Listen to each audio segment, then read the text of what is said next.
মা বাবার হাসি আমাদের আসল ধন, ভাগ নয়। তাদের ভালোবাসায় একসঙ্গে বাঁচুন।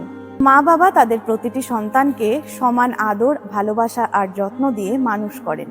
তাদের ভালোবাসায় কোনো ভাগাভাগি থাকে না, ভেদাভেদ থাকে না। তাদের স্বপ্ন, আশা আর ত্যাগের কোনো সীমা থাকে না। কিন্তু সন্তানরা সংসার জীবন শুরু করলেই তার চিত্রটা পাল্টে যায়। তখন তাদের মধ্যে মা বাবাকে নিয়ে ভাগাভাগি শুরু হয়ে যায়। তারা কি এর জন্যই আমাদের সমান যত্ন দিয়ে মানুষ করেছিলেন? মা বাবা কারোর একার সম্পত্তি নয়, তাদের ভালোবাসা সবার জন্য। মা বাবার খুশি থাকা, তাদের হাসি আমাদের জীবনের সবচেয়ে বড় সম্পদ। তাই তাদেরকে ভাগাভাগি করার চেষ্টা করবেন না। তাদেরকে সময় দিন, মিলেমিশে তাদের সঙ্গে থাকুন। তুমি কি এরকম কোনো ঘটনার সাক্ষী হয়ে আছো যেখানে মা বাবাকে ভাগাভাগির শিকার হতে হয়েছে? যদি জেনে থাকো, কমেন্ট বক্সে জানাও। আর এই ভিডিওটা ভালো লাগলে লাইক, শেয়ার করতে ভুলো না।